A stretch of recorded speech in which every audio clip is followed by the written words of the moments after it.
히스기야가 병이 들었을 때에 바벨론에서 편지와 함께 예물을 가지고 오는 일이 있었습니다. 그때 히스기야가 바벨론 사자들에게 왕궁에 있는 또 나라에 있는 많은 금은보와 또 진귀한 것들을 보여주는 모습이 이제 기록되어 있습니다.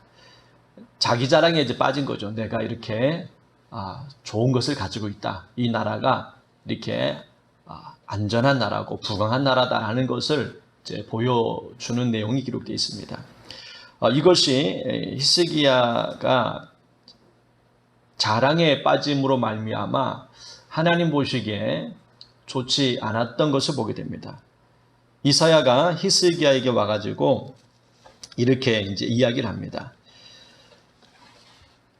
왕께서 자랑한 모든 것들이 이제 바벨론으로 옮겨지게 될 것입니다. 라고 17절 말씀에 하나님 말씀을 전합니다. 자랑할 만한 일이었지만은 이것이 히스기야의 이제 약간의 교만한 마음이 이제 들어왔던 것을 보게 됩니다. 유다 땅에 있었던 이 많은 좋은 것들이 자기 자랑으로 말미암아 결국 바벨론으로 다 옮겨지게 되는 이 모습들을 보면서 저와 여러분이 가지고 있는 모든 것들, 정말 우리는 자랑할 만한 것들이 많이 있지 않습니까? 우리 집도 자랑만 하고 자녀들의 그러한 성공한 이야기들, 또 그 외에 우리의 건강까지도 정말 자랑할 만한 것들이 많습니다. 단순하게 자랑할 만한 것도 있지만은, 그러나 이 자랑이 점점 교만함으로 빠지게 된다면은 그 교만함 때문에 우리는 모든 것을 잃어버릴 때가 있습니다. 누가복음 12장에 보면은 한 부자가 곡식을 많이 얻게 되었습니다. 근데 이 많은 곡식을 쌓아놓을 데가 없자 창고를 짓고 크게 내가 지어서 이제는 내 영혼이 편안하게 죽을 때까지 내가 이제 편안하게 살 수 있겠구나라는 생각으로 큰 곡간을 지어서 이제 마음 편안하게 살아야 되겠다는 계획을 세웁니다. 그때 하나님께서 이렇게 말씀합니다. 어리석은 자여, 내 영혼을 오늘 밤에 도로 찾으면 이 모든 것은 누구 것이게 되겠느냐라고 주님께서 말씀하시면서 헛되다라는 겁니다. 우리 육신을 위해서만 살아가는 삶은 헛된 인생이 된다는 것을 알려주는 겁니다. 히스기야 같은 경우에도 하나님을 잘 섬기는 왕이었지만은 이렇게 순간순간 유혹이 찾아올 때가 있습니다. 근데 그 유혹을 여러분 잘 이기셔야 됩니다. 모든 사람에게는 그런 유혹들이 찾아와요. 신앙이 좋은 건 좋은 건데 신앙이 좋다 해서 유혹이 안 넘어가는 것은 아니에요. 우리의 신앙생활이라는 것은 늘 끊임없는 유혹 때문에 넘어지는 경우가 많습니다. 다윗 같은 경우에도 신앙이 안 좋아서 넘어진 게 아니거든요. 신앙은 좋은 사람이었지만 한순간에 이렇게 유혹이 찾아와가지고 넘어간 거거든요. 자기도 모르게 이렇게 넘어갈 수가 있는 겁니다. 밧세바가 모욕하는 그 모습 때문에 한순간이거든요. 그래서 음행을 하게 되는 거. 그리고 이 죄가 드러날까봐 결국에는 청부살인까지 하게 되는 모습. 이것은 한 번 넘어지니까는 계속 넘어지기 시작하는 겁니다. 저와 여러분이 이 신앙생활을 정말 잘 하면서 우리가 자기 자신을 잘 살피지 못하면은 이것이 유혹인지 아닌지 구별하기 어려울 때가 있습니다. 히스기야도 이것이 잘못됐다고 생각하지는 않았습니다. 그냥 사신이 왔으니까 바벨론이라는 그 먼 나라에서 왔을 때에 고맙잖아요. 왜냐하면 병 들었다고 해가지고 병만 온 거잖아요. 예물을 가지고 왔습니다. 너무나 고맙잖아요. 그러니까는 고마워서 이렇게 구경시켜 준 겁니다. 구경을 시켜준 것 뿐이었는데 이것이 하나님 보시기에 교만이었던 겁니다.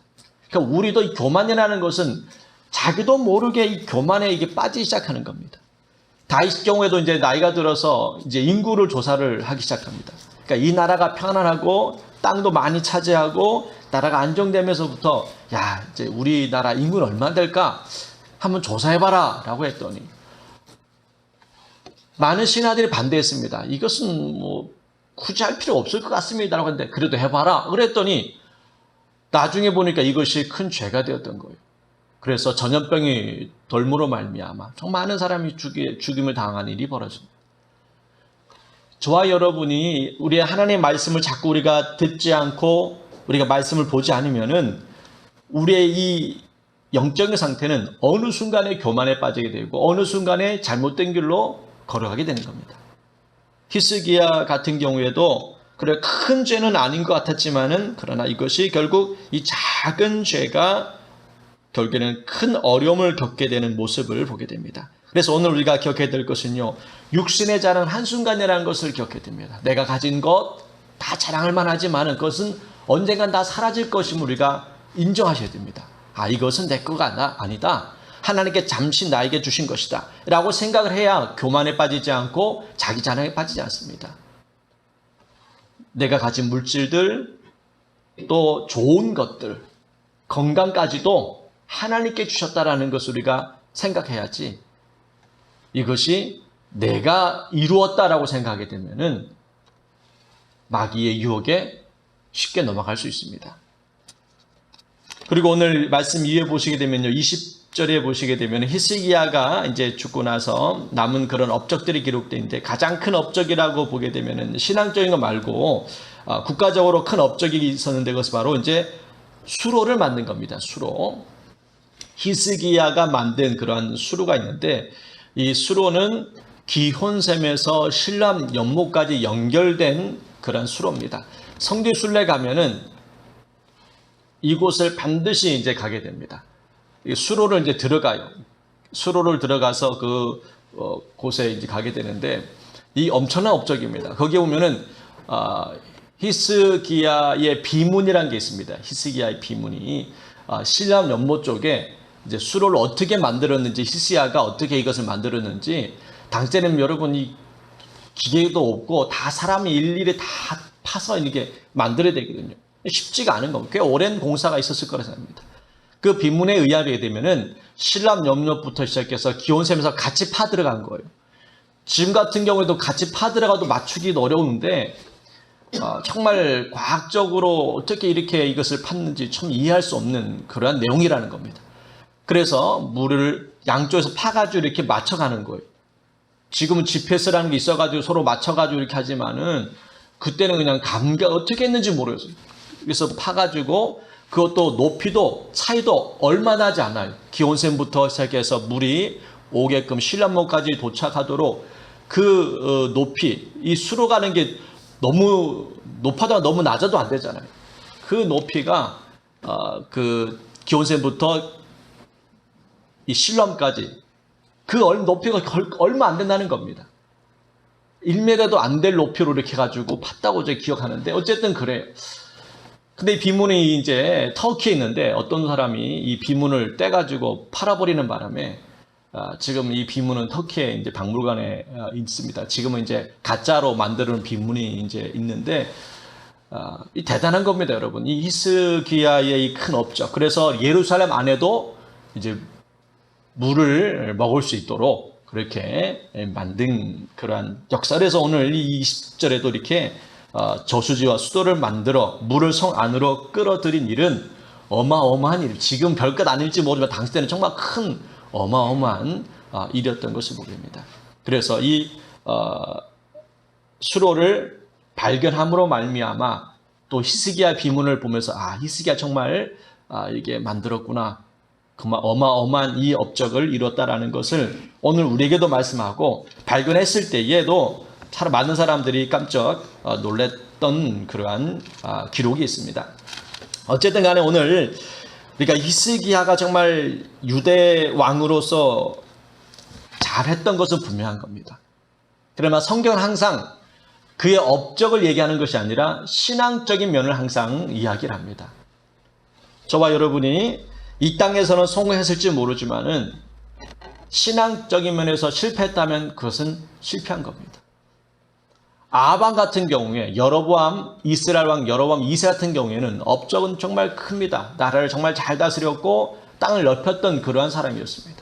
그런데 성경은 그 업적에 대해서 이야기하지 않아요. 그는 하나님 앞에 죄악으로 말미암아 심판받은 왕으로 기록되어 있습니다. 세상에서 말하는 업적과 하나님께서 말하는 업적은 분명히 달라요. 여러분의 세상 사람들에게 인정받고 성공했는지 모르지만 하나님 보시기에 실패한 사람이 있을 수 있습니다. 그것은 실패한 거예요. 육체적으로 성공했다고 자랑할 것이 아니라는 거예요. 내가 그래 직업이 좋고 사회적으로 내가 정말 인정받는 인생을 산다 할지라도 하나님이 함께하지 않은 인생은 그 인생은 이미 실패한 인생이라는 것을 우리가 잊지 말아야 되는 겁니다. 예수를 믿지 않는 그 사람 이미 심판받은 거예요. 그 사람은 오늘 죽으나 50년 후에 죽으나 어차피 심판받아 죽을 사람입니다. 그래서 예수를 믿고 산다는 것이 얼마나 큰 축복인지를 우리는 알면서 살라는 겁니다. 그래서 교만하지 말고 늘 겸손히 주님 주신 은혜 가운데 우리가 살아가야 될 줄 믿습니다. 그리고 땅에 있는 보물은 다 사라진다는 것을 기억해야 됩니다. 내가 가진 것 이제 몇십 년 후에는 다 내 것이 아닐 수 있습니다. 그러니 너무 이 땅의 것을 집착하지 말고 없는 것 때문에 그것 때문에 낙심할 필요가 없습니다. 없으면 없는 대로 있으면 감사함으로 자족하는 마음을 가져야 됩니다. 바울처럼 없다고 해서 그것 때문에 주눅들고 낙심하고 절망할 필요 없고 있다고 해서 교만하지 말고 주님 주신 은혜에 감사함으로 우리는 살아가는 삶을 살아갈 때에 교만하지 않고 하나님 일들을 감당할 수 있습니다. 이 사실을 꼭 기억하십시오. 없다고 해서 낙심할 필요 없고 많다고 해서 교만하지 말자. 그래야 우리의 신앙생활을 제대로 할 수가 있습니다.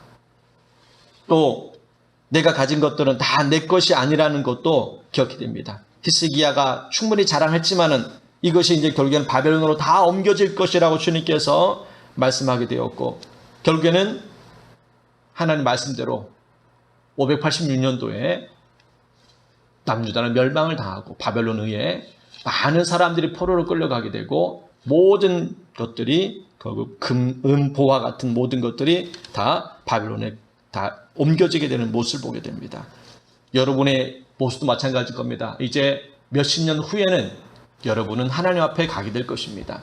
그때에 칭찬받는 그러한 음성을 들을 수 있도록 저와 여러분이 늘 믿음을 잘 지키시고 내가 지켜야 될 것은 물질이 아니라 건강이 아니라 그보다 더 중요한 내 영혼을 먼저 지키고 나서 우리의 건강, 물질을 지켜나가야 될 줄 믿습니다. 우선순위가 있지 않습니까? 우선순위가. 신앙이 먼저라는 것을 항상 우리가 알아야지만이 어떤 유혹이 와도 그 유혹을 잘 견디고 이겨낼 수 있다는 것, 그 사실만을 꼭 기억했으면 좋겠습니다. 말씀 정리하겠습니다. 오늘 한 가지 꼭 기억하십시오. 육신에 가진 것들은 자랑할 만하지만 그러나 그것이 결국 나를 무너뜨릴 수 있는 것. 그래서 교만하지 말고 하나님 안에서 우리는 이 가진 것을 누려야 됩니다. 그리고 다 내 것이 아니에요. 하나님의 것이 있고 또 하나님의 것을 우리가 잘 관리해야 된다는 것도 꼭 기억해야 됩니다. 나를 위해서만 이 물질, 건강을 사용해서는 안 된다는 것. 주님을 위해서 몸을 우리가 봉사하고 헌신하는 것이고 물질도 주님을 위해서 드려야 것이고 어려운 사람을 위해서 도울 수 있는 그러한 넓은 마음을 가진 자가 결국 하나님의 주신 축복을 누리게 될 줄 믿습니다. 기도하겠습니다. 하나님 아버지, 히스기야가 정말 하나님 앞에 열심으로 주를 섬겼지만은 그러나 어느 순간에 이렇게 자기 자랑에 빠짐으로 말미암아 결국 이 모든 것들이 바벨론으로 옮겨지게 된다라고 음성을 듣는 모습을 보게 됩니다. 주님, 우리가 이 땅에 살면서 자기 자랑에 빠지게 되고 내 것이라고 착각해서 이것을 마음껏 누리려고 하는 그런 악한 마음들이 있습니다. 주여, 이 모든 것들을 이겨낼 수 있도록 유혹에 넘어가지 않도록 하나님의 말씀을 늘 잘 듣고 늘 깨어 기도함으로 말미암아 믿음을 지키는 삶을 살게 하여 주시옵소서. 주님 안에서 칭찬받는 온전한 믿음을 갖는 삶을 살 수 있도록 우리에게 은혜를 더 부어 주시옵소서. 오늘 하루도 주님 앞에 겸손히 주의 일들을 감당하며 주의 말씀에 순종함으로 열매 맺도록 도와주시옵소서. 예수님